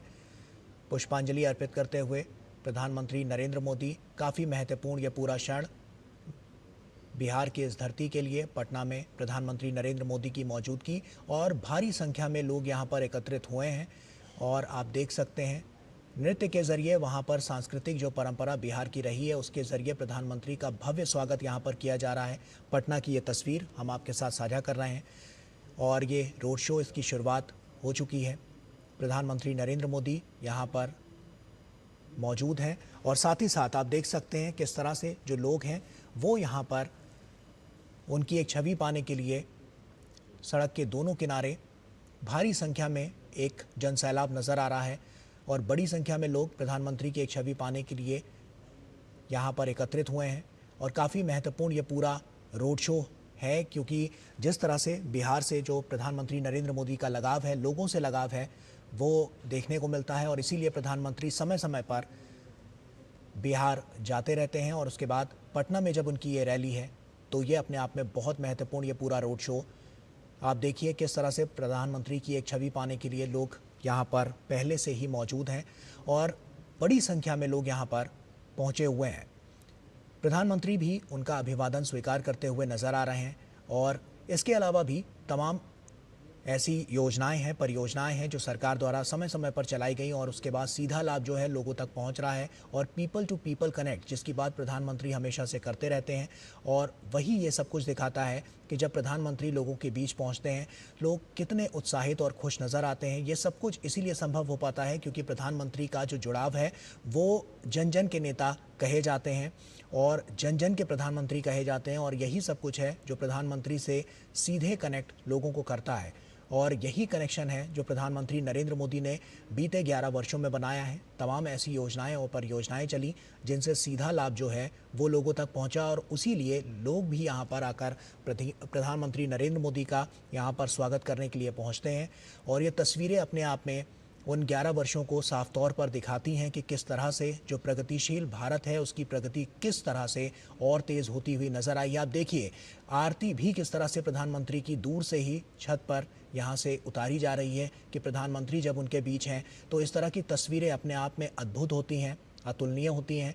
ये अपने आप में विगत ऐसी तस्वीरें सामने आती हैं जो दिखाती हैं कि इस भारत को सशक्त करने के लिए, यहाँ के लोगों को सशक्त करने के लिए प्रधानमंत्री नरेंद्र मोदी ने कितना काम किया है और यही सब कुछ है कि आज जो ये तस्वीरें साफ तौर पर 11 वर्षों के उस पूरे अनुभव को संजोकर यहाँ पर जनता के बीच दिखाती हुई नज़र आती हैं। बहुत कुछ इन 11 वर्षों में हुआ है और आगे आने वाले समय के लिए जो मजबूत नींव रखी गई उसी के ज़रिए आज जो हम देख सकते हैं जो फलदायी पेड़ निकला है वो इन्हीं सब बीजों से निकला है और उसके बाद आज की ये जो पूरी यात्रा है प्रधानमंत्री नरेंद्र मोदी की वो काफ़ी महत्वपूर्ण नज़र आ रही है। दोनों तरफ आप देखिए किस तरह से लोग प्रधानमंत्री की एक छवि पाने के लिए, उनका स्वागत करने के लिए एकत्रित हुए हैं और ये झलक सड़क पर लोगों की भारी भीड़ से साफ तौर पर नजर आ रही है। राजेश हमारे सहयोगी हमारे साथ जुड़ चुके हैं। राजेश, साफ तौर पर देखें तो बहुत महत्वपूर्ण पटना की ये धरती और उस पर प्रधानमंत्री नरेंद्र मोदी का आगमन, क्या कुछ वहां पर नजर आ रहा है? कितना हर्षोल्लास वहां पर लोगों के बीच नजर आ रहा है? जी राजेश, किस तरह की तस्वीरें अभी नजर आ रही है? प्रधानमंत्री नरेंद्र मोदी का रोड शो शुरू हो चुका है। राजेश, अगर आपको आवाज मिल रही हो तो आप बताएं कि प्रधानमंत्री नरेंद्र मोदी का ये रोड शो, इसकी शुरुआत हो चुकी है, किस तरह से लोग यहां पर उनका स्वागत करते हुए नजर आ रहे हैं? चलिए राजेश से हम फिर से संपर्क करेंगे। आपको बता दें कि आप देख सकते हैं कि यहां पर दोनों तरफ, सड़क के दोनों किनारे किस तरह से प्रधानमंत्री नरेंद्र मोदी का जोरदार स्वागत किया जा रहा है। बिहार की ये धरती, प्रधानमंत्री नरेंद्र मोदी का अटूट प्रेम हमेशा से यहाँ देखने को मिला है और जो तमाम सौगातें प्रधानमंत्री नरेंद्र मोदी ने हमेशा से दी हैं उससे लोग यहाँ पर प्रधानमंत्री की एक छवि पाने के लिए पहले से एकत्रित हुए हैं और भारी संख्या में फूलों के जरिए प्रधानमंत्री नरेंद्र मोदी का यहाँ पर स्वागत किया जा रहा है। फूल बरसाए जा रहे हैं और इसके अलावा आरतियाँ भी उतारी जा रही हैं। आप देख सकते हैं छत पर किस तरह से महिलाएं जो हैं वो प्रधानमंत्री नरेंद्र मोदी की आरती उतारती हुई नजर आ रही हैं। बेहद महत्वपूर्ण यह पूरा क्षण, भावनाएं यहाँ पर जुड़ी हुई हैं प्रधानमंत्री नरेंद्र मोदी के साथ लोगों की, जब प्रधानमंत्री उनके बीच पहुँचते हैं, क्योंकि प्रधानमंत्री ने ही जो संकल्प लिया था उसको सिद्धि तक पहुँचाने और विकसित बनाने के लिए ये सब कुछ बहुत महत्वपूर्ण हो जाता है और यही सब कुछ है जो लोगों को प्रधानमंत्री के साथ जोड़ता है। उनके द्वारा चलाए किए गए कार्य, उनके द्वारा चलाई गई जो तमाम योजनाएं परियोजनाएं हैं, उनसे सीधा लाभ किस तरह से लोगों को मिलता हुआ नजर आया। इसीलिए लोग भी अभिभूत हैं और उनका अभिवादन स्वीकार करते हुए प्रधानमंत्री नरेंद्र मोदी नजर आ रहे हैं। भव्य रोड शो है और बड़ी संख्या में लोग यहां पर एकत्रित हुए हैं। आरती किस तरह से उतारी जा रही है ये भी आप देख सकते हैं। तो पटना की इस धरती पर जब प्रधानमंत्री नरेंद्र मोदी यहां पर उनका रोड शो और किस तरह से लोग लगातार यहां पर उनके स्वागत के लिए एकत्र होते हुए नजर आए हैं, ये सब कुछ इन तस्वीरों में देखने को मिलता है। तो बेहद महत्वपूर्ण ये पूरा क्षण और इसी क्षण का गवाह आज हर कोई बन रहा है जो पटना में वहां पर जो मौजूद है।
तो आप देख सकते हैं कि कितनी बड़ी संख्या में लोग यहाँ पर एकत्रित हुए हैं और पुष्प वर्षा के जरिए यहाँ पर प्रधानमंत्री का भव्य स्वागत किया जा रहा है। प्रधानमंत्री नरेंद्र मोदी भी लोगों का अभिवादन स्वीकार करते हुए नजर आ रहे हैं। ये क्षण बहुत महत्वपूर्ण है क्योंकि प्रधानमंत्री नरेंद्र मोदी का जो कनेक्शन लोगों के साथ रहा है उसी की झलक यहाँ पर देखने को मिल रही है। और यही सब कुछ है कि जब लोग एकत्रित होते हैं तो प्रधानमंत्री की एक छवि पाने के लिए पहले से व्याकुल नजर आते हैं और ये तस्वीरें साफ तौर पर उसकी बांधी पेश कर रही हैं। विनोद मिश्रा जी हमारे सहयोगी हमारे साथ जुड़ चुके हैं। विनोद जी, साफ तौर पर ये तस्वीरें बहुत कुछ कह रही हैं बिहार के लिए, बिहार की जनता के लिए, और प्रधानमंत्री ने जो वादे किए थे उसको जब पूरा किया तो इस तरह की तस्वीरें की साफ तौर पर नजर आ रही हैं कि जब लोग सड़क के दोनों किनारे यहाँ पर मौजूद हैं और प्रधानमंत्री नरेंद्र मोदी का स्वागत करते हुए नजर आ रहे हैं। विनोद जी, कहते हैं ना कि ये भारत जो है लोकतंत्र की जननी है, तो हमें आपको समझना चाहिए कि भारत का वो बिहार एक प्रांत है जो लोकतंत्र की, आप कह सकते हैं कि वो जड़ में है। कि लोकतंत्र के जो दुनिया में अगर कोई नज़ारा देखते होंगे तो भारत के इस लोकतंत्र की चुनावी महापर्व में, भारत में ये जो पर्व है और उसमें जो पार्टिसिपेशन है प्राइम मिनिस्टर मोदी की, ये नजारा पेश कर रहा है। जनता के बीच में जनसंवाद बनाने का देश के लोगों ने शायद इस डिकेड में जो ये नजारा देखा है शायद इससे पहले नहीं देखा होगा। ये नजारा साफ साफ दिखाता है कि जनसंवाद करने का, जनता के बीच में होने का, यह उनके बीच में होने का एहसास दिलाने का प्रधानमंत्री का जो ये रोड शो है। जब आप देखते हैं कि बिहार के लोगों में चुनाव को लेके, लोकतंत्र के इस महापर्व में शामिल होने को लेके जो एक उत्कंठा है, आकांक्षा है, उसके बीच में जब नेतृत्व देश का और उसके बाद में पार्टी का और एनडीए का के लेके, उसके सवाल को लेके, उन लोगों का जवाब को, अपने जवाब को लेके जब प्राइम मिनिस्टर मोदी उनके बीच में होते हैं तो ये नजारा लोकतंत्र के एक महापर्व की खूबसूरती का एक सबसे बेहतरीन आपको ये दृश्य दिखाई देता है। पटना की सड़कों पे जो आप खचाखच भीड़ देख रहे हैं, चारों बगल लोगों में जो उत्साह देख रहे हैं, महिलाओं को यह आरती लेते हुए हाथ में ये इस डिकेड का मैं कहता हूं कि जो पर्व एक बताता है कि एक नेता होने का, एक राष्ट्र में एक राष्ट्रीय पुरुष होने का जो एक गौरव प्रदान करता है वो प्राइम मिनिस्टर मोदी को करता है। ये दृश्य दिखाता है कि जनता के बीच में जब आप जुड़ते हैं और जनता जब आपको रिसिप्रोकेट करता है तब रोड शो में आपको दिखाई देता है कि पब्लिक का उत्साह, लोगों का उमंग, लोगों की अपेक्षाएं, लोगों के आपसे जुड़ाव होने का ये संकेत ये इस रोड शो दिखाता है। ये रोड शो पटना के इस भीड़ भाड़ सड़कों से गुजरते हुए प्राइम मिनिस्टर मोदी का ये काफिला जा रहा है। एक अद्भुत नजारा भारतीय लोकतंत्र के लिए आज आप कह सकते हैं कि ये पूरी दुनिया को, इस सब दुनिया को इस सामने में एक मजबूत लोकतंत्र का एक पक्ष सामने में प्रस्तुत कर रहा है। तो बिल्कुल विनोद जी, ये तो नजर आ ही रहा है और इसके अलावा भी जो हम तमाम अलग अलग अद्भुत तस्वीरें देख पा रहे हैं कि किस तरह से आरती उतारी जा रही है। हमने देखा है कि बीते विगत कई वर्षों में महिलाओं को जो सशक्त करने की बानगी है और मुख्य धारा से जोड़ने की जो बानगी है वो काफ़ी महत्वपूर्ण साबित हुई है और इसीलिए हम कह सकते हैं कि ये जो राष्ट्र प्रेम है और प्रधानमंत्री नरेंद्र मोदी ने जो कुछ अभी तक लोगों को दिया है, लोगों के लिए किया है, उससे ये और साफ हो जाता है कि जो जुड़ाव है वो पहले से और ज़्यादा बढ़ा है लोगों के साथ। विनोद जी, तो जब ये सामने में है कि जो नैरेटिव बनाते थे पटना की इन सड़कों में वोट अधिकार यात्रा निकाल रहे थे, उनको ये देखना चाहिए कि वोट चोरी की बात जब आप करते हैं तो देखिए ये वोट चोरी जो है वो कैसे जनता के बीच में पहुंच के एक राष्ट्रीय नेतृत्व का जो करता है वो अपना दिन रात किस तरह से लोगों के बीच में लगाता है, उसकी भावनाओं में अपनी भावना को जोड़ता है। तब आप देखते हैं आज प्राइम मिनिस्टर की 2 बड़ी रैलियां थी। आप उस रैली से निकल के और प्राइम मिनिस्टर मोदी का ये पटना में जब आप रोड शो देखते हैं तो अब आपको लगता है कि ये नेतृत्व जो आज का है वो कहता है न कभी थकेंगे न कभी रुकेंगे, कर्तव्य पथ पर आगे बढ़ते रहेंगे। तो ये न थकने वाला न रुकने वाला जो नेतृत्व है वो इन लोगों के बीच में और उसकी ऊर्जा का ऊर्जा को जोड़ रहा है। यही एनर्जी लोगों का जो है जो प्राइम मिनिस्टर मोदी को मिलता है।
ये तस्वीरें आप देख सकते हैं, बहुत महत्वपूर्ण ये पूरी तस्वीरें।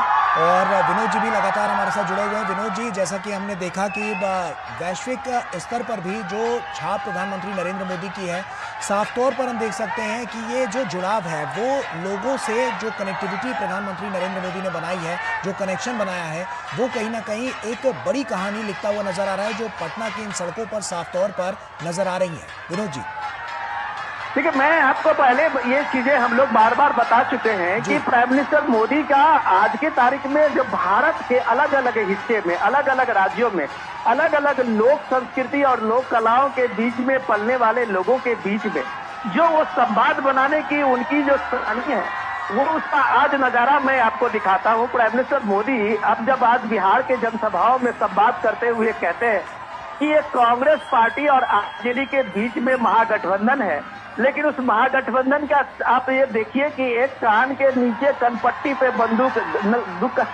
दुनाली कट्टा लगा के और उससे सीएम पद मंगवा लेता है।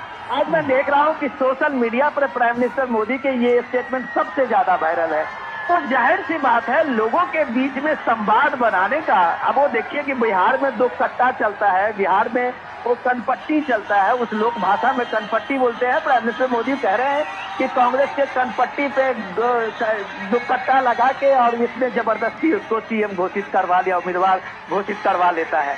तो ये जो जनसंवाद की जो कला प्राइम मिनिस्टर मोदी की है, वही मैं कह रहा था कि लोगों को कभी लगा ही नहीं कि प्राइम मिनिस्टर मोदी उसके बीच का नहीं है, उसके घर और परिवार का नहीं है। देश के चाहे आप नॉर्थ ईस्ट में चले जाइए, त्रिपुरा में चले जाइए, मेघालय चले जाइए, सिक्किम चले जाइए, आप चाहे राजस्थान चले जाइए और कश्मीर चले जाइए, हर जगह के लोग अगर ये महसूस करते हैं कि प्राइम मिनिस्टर मोदी उसके बीच के हैं, उसके समाज के हैं, उसके परिवार के हैं, तो ये जो एक खूबी प्राइम मिनिस्टर मोदी में है, ये सबसे बड़ा उनको एक जननायक की उपाधि में सामने में रखता है। वो ये रखता है कि किसी को ये लग नहीं रहा, कभी महसूस नहीं होता है कि प्राइम मिनिस्टर मोदी उसके दूर की चीज है।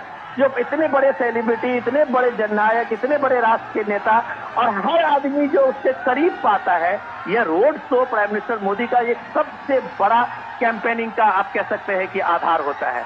हर कोई एक जरूर चाहता है कभी न कभी भी प्राइम मिनिस्टर मोदी को करीब से देखें, अपने करीब में पाएं, और वो इस रोड शो के माध्यम से बिल्कुल करीब पहुंचता है, उसके करीब में होने का एहसास दिलाता है।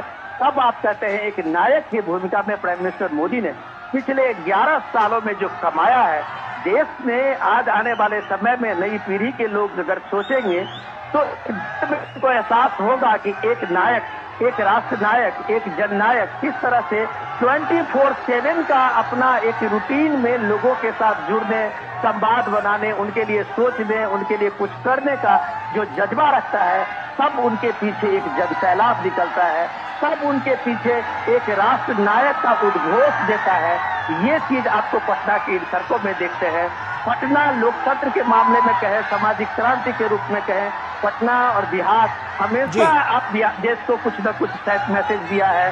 आज पटना का यह रोड शो डेफिनेटली रूप में आप कह सकते हैं कि देश को एक बड़ा संदेश दे रहा है, आने वाले चुनाव को दे रहा है, गठबंधन को लेकर भी दे रहा है। बिल्कुल। आप विनोद जी, आप बने रहिए हमारे साथ। राजेश राज हमारे सहयोगी भी जुड़ चुके हैं। राजेश, साफ तौर पर यहाँ पर जो तस्वीरें नजर आ रही हैं, बहुत बड़ी बानगी पेश करती हुई नजर आ रही हैं। ऐसे में पटना में जो स्थितियां हैं और आप ग्राउंड जीरो पर हैं, क्या कुछ नजर आ रहा है, क्या लोगों की प्रतिक्रिया निकल कर आ रही है जब प्रधानमंत्री को अपने बीच पा रहे हैं?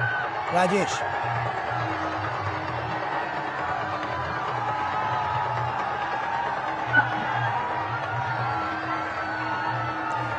राजेश, आप सुन पा रहे हैं? हाँ, मैं सुन रहा हूँ आवाज आपकी। जी जी जी राजेश, बताएं कि क्या प्रतिक्रियाएं निकल कर आ रही हैं, किस तरह की अनुभूति वहां पर नजर आ रही है? देखिए, प्रधानमंत्री नरेंद्र मोदी का जो काफिला है वो दिनकर गोलंबर राजेंद्र नगर से धीरे धीरे आगे बढ़ता हुआ कदम कुआं होता हुआ हसुआ मार्केट गांधी मैदान की तरफ आहिस्ता आहिस्ता बढ़ रहा है। सड़क के दोनों किनारे बड़ी तादाद में लोग जो है वो खड़े हैं, प्रधानमंत्री का अभिवादन स्वीकार कर रहे हैं और कहीं ना कहीं एक बड़ा संदेश है कि बिहार के लिए जो उन्होंने डेवलपमेंट के काम अब तक किए हैं, उन कामों के आधार पर कहीं ना कहीं प्रधानमंत्री मोदी बिहार में चुनाव प्रचार के दौरान अपनी बातें रख रहे हैं। और कहीं न कहीं आत्मसात करने की कोशिश भी की कर रही है। चारों तरफ सड़कों का जाल प्रधानमंत्री के नेतृत्व में बिछा है। एयरपोर्ट बने हैं, Darbhanga airport, Purnia airport, Patna airport जीर्णोद्धार किया गया है। बड़ी तादाद में अगर हम कहें तो विकास कार्यों की एक लंबी फहरिस्त है और शायद यही वजह है कि लगभग 2 किलोमीटर लंबे इस रोड शो में प्रधानमंत्री नरेंद्र मोदी का काफिला धीरे धीरे आगे बढ़ रहा है। दोनों तरफ सड़कों पर जो लोग खड़े हैं पीएम मोदी का जोरदार अभिनंदन कर रहे हैं, इस्तकबाल कर रहे हैं और एक हम कह सकते हैं कि लोगों के चेहरे पर उनको देखने के लिए जो खुशी चमक जो देखी जा रही है वो बड़ी काबिल तारीफ है। और मैंने एक चीज और देखा गौरव कि हाथों में आरती की थाली लेकर छतों पर लोग महिलाएं खड़ी हैं, आरती की थाली उनके हाथों में है।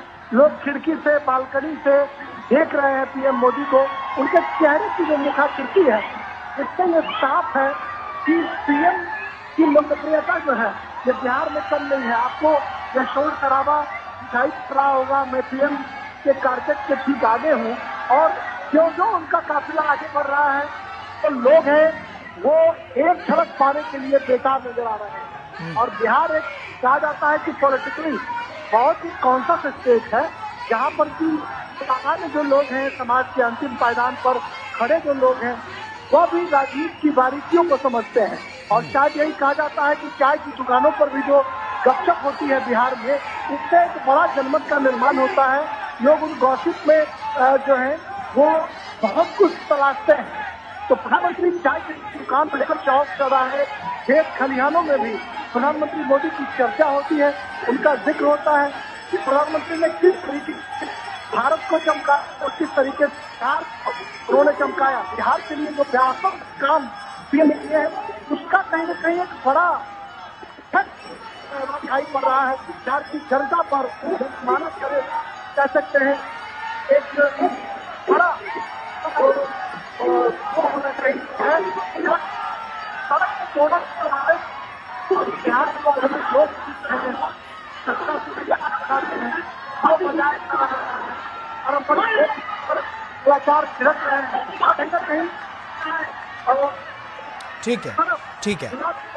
ठीक है राजेश, वापस आऊंगा आपके पास। और विनोद जी भी लगातार हमारे साथ जुड़े हुए हैं। विनोद जी, साफ तौर पर मोदी मैजिक एक बार फिर से नजर आ रहा है और ये जादू ही है जो साफ तौर पर इन तस्वीरों के जरिए नजर आ रहा है, जहां पर लोग पलक पावड़े अपने बिछाए किस तरह से प्रधानमंत्री का यहाँ पर जोरदार स्वागत करते हुए नजर आ रहे हैं।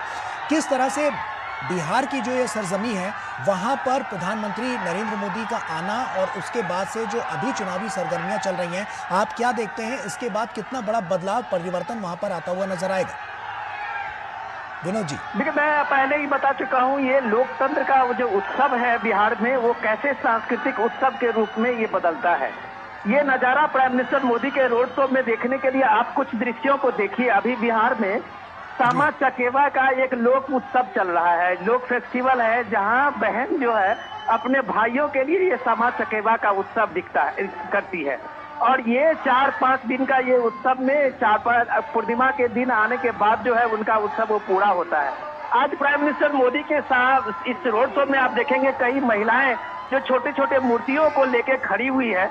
आप अगर अपने इसमें देखेंगे कि अभी दृश्य में कई जगह आपको देखेंगे वो सामा चकेवा का वो मूर्ति है, वो छोटे छोटे हाथ में लिए हुए और दीप लिए हुए जो महिलाएं हैं वो मूर्ति आपके हाथ में भाई के सम्मान में उस सामा चकेवा को लिए उस मूर्ति को लेके वो खड़ी हुई है।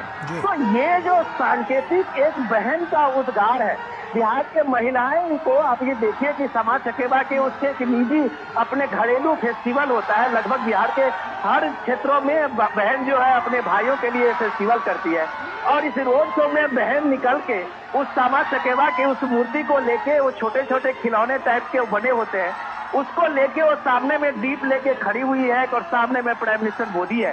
तो एक भाई के उस सुर में गीत गाते हुए जो प्राइम मिनिस्टर मोदी ने अब तक बहनों के लिए खास करके जो आप देखें महिलाओं के एक बड़ी तादाद आधी आबादी की है और अगर वो नरेंद्र मोदी के लिए उसके मन में जो एक इतना सम्मान है एक बड़े भाई को लेके और उसकी परिलक्षित आपको इस रोड शो में दिखाई देता है तब आपको लगता है कि प्राइम मिनिस्टर मोदी ने इतने वर्षों से अपने सत्ता में और इतने वर्षों के समाज सेवा में उसने क्या कमाया है।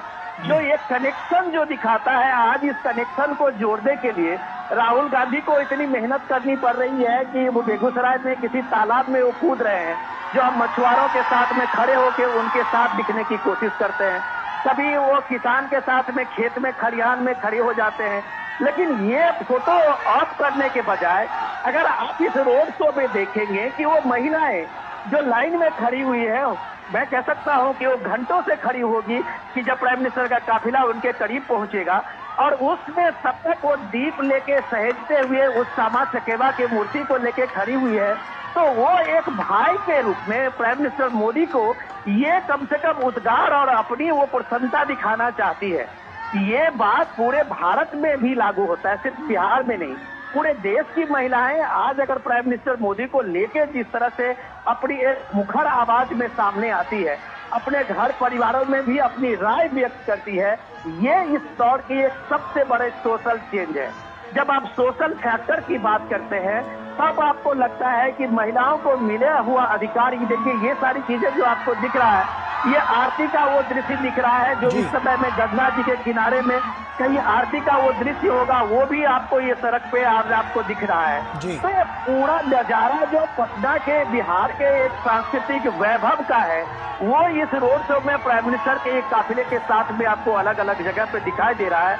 तो आप कह सकते हैं कि बिहार के सांस्कृतिक समृद्धि की झांकी जब आप इस रोड शो में देखते हैं और उसमें लोगों की भागीदारी देखते हैं, तो यही सामाजिक भागीदारी, यही सहकारी समाज का जो ये आदर्श है, जो प्राइम मिनिस्टर मोदी को कितने वर्षों तक शासन में, सत्ता में, समाज सेवा में जोड़ के रखा हुआ है, इसका मूल आधार आप कह सकते हैं कि आपको ये सारी चीजें रोड शो में दिखता है।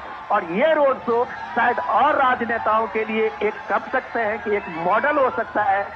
जनता से आप जुड़ेंगे तो जनता का जुड़ाव आपके लिए घंटों ऐसे ही सड़क पे खड़ा होकर आपके लिए सैलाब बना देगा, जो पटना में नजारा हमारे सामने में है। निश्चित तौर पर विनोद जी, क्योंकि यहाँ पर जब अब देखा जा रहा है, क्योंकि ये सांस्कृतिक पहलुओं की जब हम बात करते हैं, वहाँ पर भी हमने देखा है कि भारत की जो सांस्कृतिक पहल है वहाँ पर भी ये साफ तौर पर चरितार्थ इसको करती है। इस पूरे रोड शो में अलग अलग तरीके से इसकी झलकियाँ नजर आ रही हैं। विनोद जी, ऐसे में अगर हम इससे इतर अगर हम बिहार चुनाव को लेकर जब बात करते हैं, आपको क्या लगता है कौन से मुद्दे ऐसे हैं जो आपकी बार सबसे ज़्यादा प्रभावी हैं? और इसके अलावा अगर हम बात करें तो लोगों के दिलों में जो जगह बनाने का काम है वो किस तरह से, किस प्रकार से अलग अलग तरीके से किया जा रहा है, क्या कहेंगे इस पर आप? चीज को देख रहा था या राजनीतिक होंगे वो इस चीज को देख रहे होंगे कि आज एनडीए के नेतृत्व में अगर आप देखिए कि सबसे बड़े स्टार प्रचारक में प्राइम मिनिस्टर मोदी और नीतीश कुमार है। 2-3 दिन से बिहार में जबरदस्त बारिश हो रही है। अब आप देखिए जो युवा नेता कहलाने का दम भरने वाले तेजस्वी यादव हो या राहुल गांधी हो, प्रियंका गांधी हो, वो किसी रोड अपने प्रोग्राम में जो पहले से फिक्स प्रोग्राम है उसमें भी नहीं जा पाए हैं। कई लोगों को मैंने देखा है कि फोन से लोगों को एड्रेस कर रही थी कि मौसम खराब है, इसलिए तेजस्वी यादव के दर्जनों प्रोग्राम पिछले 3 दिन में कैंसिल हुए हैं। लेकिन 75 साल का नीतीश कुमार उस बारिश में भी सड़क पे यातायात अपने रोड से निकल के और अपने तय प्रोग्राम में पहुंच रहा है। तो ये डिटर्मिनेशन बताता है। बिहार के लोग इस प्राइम मिनिस्टर मोदी को जब देखते हैं कि वो उसका कोई शेड्यूल फेल नहीं हो रहा है, प्राइम मिनिस्टर मोदी के हर रैली में उनको आना है तो वो पहुंचते हैं, ये कमिटमेंट का लेवल होता है। आज बिहार में इस 3 दिन में देखा है कि 3 दिन में पिछले कई बड़े नेताओं का, युवा नेताओं का रैली कैंसिल हुई है, जनसभाएं कैंसिल हुई है, पब्लिक प्रोग्राम कैंसिल हुई है, लेकिन एक भी प्रोग्राम नीतीश कुमार का कैंसिल नहीं हुआ, एक भी प्रोग्राम पीएम मोदी का कैंसिल नहीं हुआ। तो आप अगर कोई कहता है कि 20 साल से नीतीश कुमार बने हुए हैं, प्राइम मिनिस्टर लगातार देश में इतने साल तक प्राइम मिनिस्टर होने में भी अभी तक लगातार बने हुए हैं, तो उसके पीछे यही संकल्प है। मैं अभी वही आपको बता रहा था, जो रोड शो में महिलाएं जिस तरह से समाज सेवा को लेके खड़ी है, तो आप वही देखिए कि मैं यही चीज बार बार बता रहा हूँ कि ये सामाजिक, जब आप कहते हैं कि सोशल चेंज की बात करते हैं, ये किताबी बात नहीं है। सोशल चेंज जब आप उसको इम्पावर करते हैं, जो विमेन इम्पावर की बात अगर आप कहेंगे तो बिहार में आपको विमेन इम्पावरमेंट के 100% सक्सेस दिखता है। आज अगर दीपिका दीदी हो या अपने सारी स्कीम को लेके महिलाएं वहां अपने को एक स्वरोजगार से जोड़ी है, ये एक अद्भुत है। हमारे यहाँ से जाने वाले पत्रकार या जो बुद्धिजीवी हैं वो इस चीज को समझ पाने की कोशिश नहीं कर पा रहे हैं कि बिहार का पर कैपिटा इनकम को आगे बढ़ाने में, बिहार को गरीबी रेखा से ऊपर लाने में महिलाएं की सबसे बड़ी भूमिका है। और ये भूमिका इसलिए हुआ है कि इसको इंश्योर करने में प्राइम मिनिस्टर मोदी और नीतीश कुमार का बहुत बड़ा योगदान है। आज अगर आप बिहार में इंफ्रास्ट्रक्चर की बात आप करते हैं, बिहार में लॉ एंड ऑर्डर को लेके आप अलग अलग तरह के नैरेटिव देते हैं लोग, लेकिन आज अगर बिहार में लड़कियां स्कूल की शिक्षिका कहीं से कहीं बस से जा के 25-25 किलोमीटर के जाके नौकरी कर रही हैं, स्कूल में टीचर हैं और वो अपने घर शाम में लौट रही है, ये सारे चीज लोग देख रहे हैं। जो बिहार के लिए एक अजूबा सी चीज लोगों को लगता है कि 15 साल पहले क्या बिहार की सामाजिक स्थिति ऐसी थी। नैरेटिव बनाने के लिए बिहार के परसेप्शन में चाहे लोग जिस तरह की बात करें, लेकिन ये रोड शो आप जब कभी आते हैं, समाज के हर तबके के लोग इस रोड में आजू बाजू में खड़े हैं और प्राइम मिनिस्टर का स्वागत कर रहे हैं, तो आप मान सकते हैं कि जो डेवलपमेंट को लेके एनडीए के 20 साल के शासन में निश्चित तौर पर ये डेवलपमेंट और ये जो तमाम बातें हैं ये बहुत महत्वपूर्ण है। विनोद जी आप बने रहिए हमारे साथ। राजेश राज का भी रुख कर लेते हैं। राजेश, साफ तौर पर देखें तो जन सैलाब जो है वो धीरे धीरे करके और ज्यादा बढ़ता हुआ नजर आ रहा है। लोग छतों पर यहाँ पर एकत्रित हुए हैं प्रधानमंत्री नरेंद्र मोदी की सिर्फ एक छवि पाने के लिए।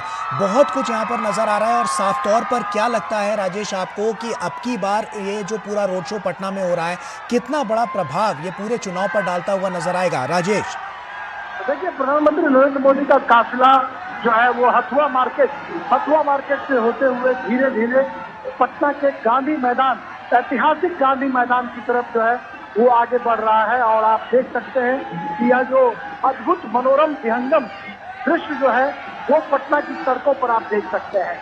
जिस तरीके से सड़क के दोनों किनारे जो शारदा सिन्हा के गीत बजाए जा रहे हैं, छठ के गीत बजाए जा रहे हैं, जो यहाँ की परंपरा है, सांस्कृतिक जो रीति रिवाज है, उसको कहीं न कहीं फॉलो करने की कोशिश की जा रही है। और एक बड़ा ही हम कह सकते हैं एक बड़ा ही अद्भुत दृश्य है और इसको कहीं न कहीं प्रधानमंत्री की रैलियों में बखूबी है। हम देखते हैं कि जब लोग यहाँ पर आते हैं, एक अभिनंदन करने का जो कार्यक्रम इनका रहता है उसमें सड़क के दोनों किनारे लोग खड़े रहते हैं और एक व्यापक हम कह सकते हैं कि जन समर्थन पटना की सड़कों पर साफ तौर पर दिखाई पड़ रहा है। प्रधानमंत्री का काफिला स्नेह धीरे धीरे अपने गंतव्य की ओर बढ़ रहा है। पटना के ऐतिहासिक गांधी मैदान में, जहां पर इसी गांधी मैदान में जयप्रकाश नारायण ने जेपी आंदोलन में हुंकार भरी थी, राष्ट्रकवि दिनकर की अनेक कविताओं का गवा रहा है पटना का गांधी मैदान। वहीं पर आकर पीएम मोदी का काफिला खत्म होगा। लगभग 2 किलोमीटर लंबा रोड शो जिसमें सड़क के दोनों किनारे हम कह सकते हैं कि एक भव्य जो है एक प्रस्तुति, एक भव्य रोमांच जो है वो देखने को मिल रहा है। लगातार लोग कोशिश कर रहे हैं। निश्चित तौर पर राजेश ये जो तस्वीरें हैं बहुत कुछ बयां कर रही हैं और प्रधानमंत्री की एक छवि पाने के लिए लोग यहाँ पर किस तरह से उपस्थित हैं और जोरदार स्वागत करते हुए नजर आ रहे हैं। काफिला आगे बढ़ता हुआ नजर आ रहा है और ये और ज़्यादा भव्य होता हुआ नजर आ रहा है। सांस्कृतिक पहलुओं की जब बात करते हैं तो भी यहाँ पर हमने देखा है कि किस तरह से आरतियाँ उतारी जा रही हैं, अलग अलग रीति रिवाज जो हैं उनको भी यहाँ पर रखा गया है। और इसके अलावा भी जो भीड़ है वो भी प्रधानमंत्री के इस काफिले के साथ आगे बढ़ती हुई नजर आ रही है।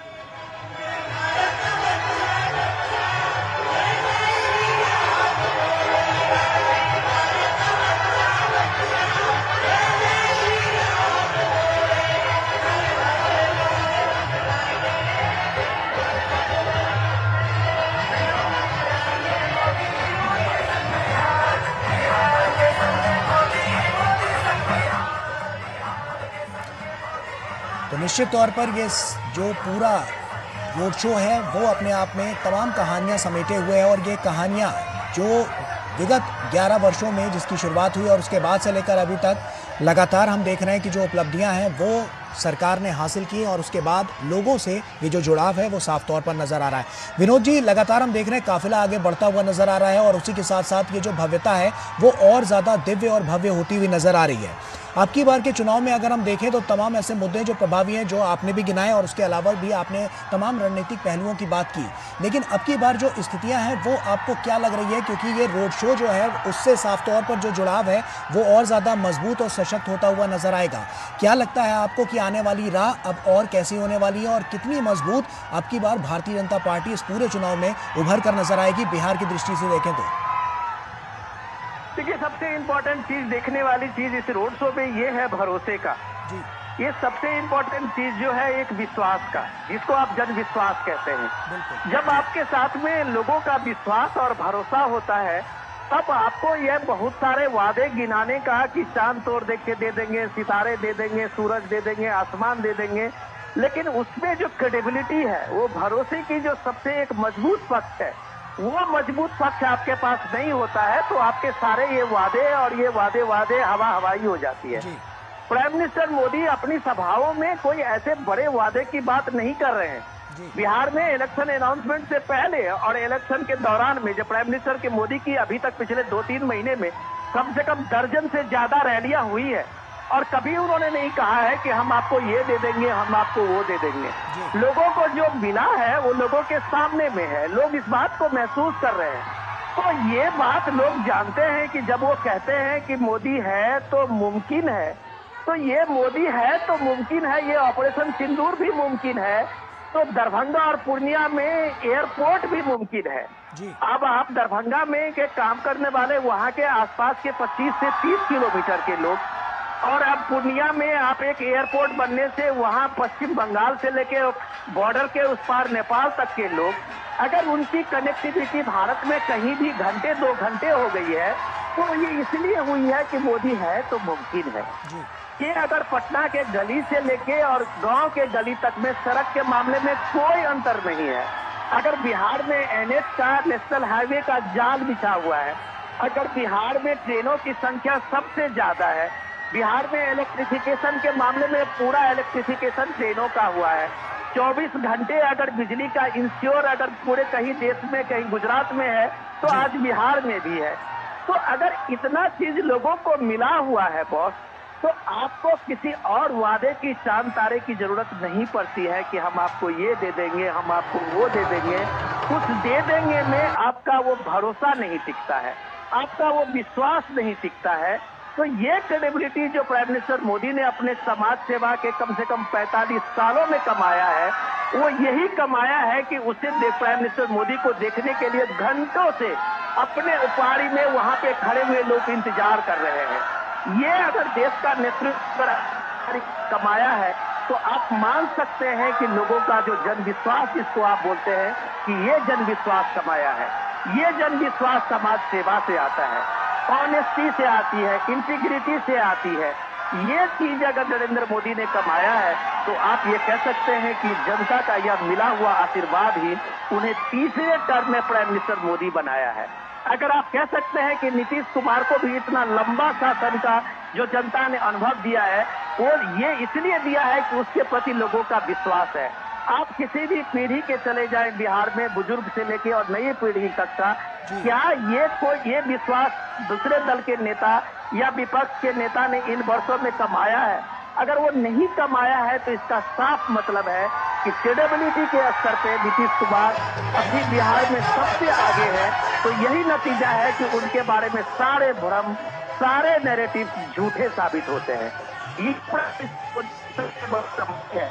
जब आप पटना में, इसी पटना शहर में आप 15 दिन पहले बिहार के अलग अलग हिस्से में राहुल गांधी वोट चोरी, वोट अधिकार यात्रा निकाल रहे थे, आज अगर इस रैली को देखें, आज अगर इस रोड शो को देखें, तब उनको पता चलेगा कि प्राइम मिनिस्टर मोदी के लिए लोग किस तरह से वोट करते हैं और किस तरह से वोट का लोकतंत्र में किस तरह से लोगों का जुड़ाव होता है, जो ये साबित करता है अपने नायक के लिए, अपने नेतृत्व के लिए। तब आपके पास सिर्फ नैरेटिव होता है, जो नैरेटिव कोई नहीं मानता है, जिस नैरेटिव का कहीं कोई असर नहीं होता है। तो ये इसमें 24/7 का है। ये कैजुअल पॉलिटिक्स नहीं है कि आप 1 महीने 2 महीने के घूमने के बाद कभी एक बिहार का दौरा कर लेंगे। ये इन चीजों से नहीं होता है आज की तारीख में राजनीति में आज भारत में जो मानक स्थापित किया है प्राइम मिनिस्टर नरेंद्र मोदी ने, चाहे नीतीश कुमार ने या उनके पीढ़ी के लोगों ने, वो नई पीढ़ी को ये देखना होगा, समझना होगा कि राजनीति तुकबंदी नहीं है, राजनीति 24/7 का बिजनेस है। इस बिजनेस में अगर आपके पास मतदान नहीं है तो आप राजनीति में पाँव आपके उखड़ेंगे। आप नैरेटिव के बल पर अपनी राजनीति लंबी नहीं चला सकते हैं। ये प्राइम मिनिस्टर मोदी ने इस देश में एक तरह से साबित किया है। जो भी बुद्धिजीवी लोग दिल्ली में देखें, इकोसिस्टम अलग अलग अपने तरह से नैरेटिव बनाते हैं, लेकिन हर नैरेटिव अगर धराशायी होता है तो इसके पीछे यही जन विश्वास है जो ये बताता है कि राजनीति आज की तारीख में 24/7 की सेवा की राजनीति है। अगर आप राजनीति को कैजुअल लेते हैं, आप एक टूरिज्म बनाते हैं इलेक्शन को, तो कभी भी आप जन विश्वास पे खड़े नहीं उतरेंगे। और ये आशीर्वाद जो प्राइम मिनिस्टर मोदी का जनता का मिला है, वही उसे जननायक बनाता है, वही प्राइम मिनिस्टर मोदी को राष्ट्र नायक बनाता है, वही सबके शासन में, समाज सेवा में स्टेबिलिटी देता है, जिसका फायदा पूरे देश को मिलता है, समाज को मिलता है, महिलाओं को मिलती है।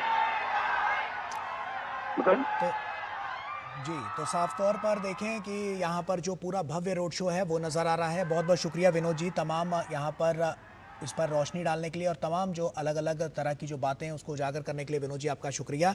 इस रोड शो में आप देख सकते हैं कि किस तरह से जो भव्य यहाँ पर जो तस्वीरें हैं वो नज़र आ रही है और ये बहुत महत्वपूर्ण है, ये पूरा क्षण बहुत महत्वपूर्ण है क्योंकि प्रधानमंत्री नरेंद्र मोदी ने वो नब्ज टटोली है जिससे साफ तौर पर जो सीधा जनसंपर्क है वो बनता हुआ नजर आया है, चाहे बात बिहार की हो या समूचे राष्ट्र की हो। और यही सब कुछ है कि हम देखते हैं कि जब लोग यहाँ पर उपस्थित होते हैं तो वो जोरदार स्वागत करते हुए, आरतियां उतारते हुए कुछ इसी तरह की तस्वीर लेकर सामने आते हैं।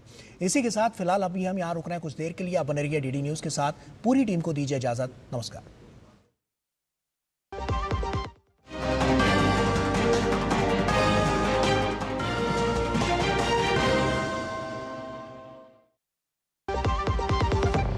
LIC युवा प्रोफेशनल्स के लिए लाए हैं नवजीवन श्री। करें नियमित प्रीमियम का भुगतान, जीवन बीमा का आनंद लें। प्राप्त करें प्रीमियम के प्रतिशत पर गारंटीकृत एडिशंस। अपने वित्तीय लक्ष्यों के अनुरूप मैच्योरिटी पर गारंटीकृत धनराशि पाएं। मौजूदा पॉलिसी धारकों के लिए आकर्षक अतिरिक्त लाभ आज ही खरीदें। जब धरती चीर कर निकलता है लोहे का पत्थर और मिलता है मोंगिया के जोश से, फिर तपता है, पिघलता है और बनता है फौलाद। अब होता है सरिया सारी खूबियों के साथ। मोंगिया स्टील, मजबूत देश का मजबूत सरिया।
जिंदगी एक गणित है और भविष्य एक कैलकुलेशन।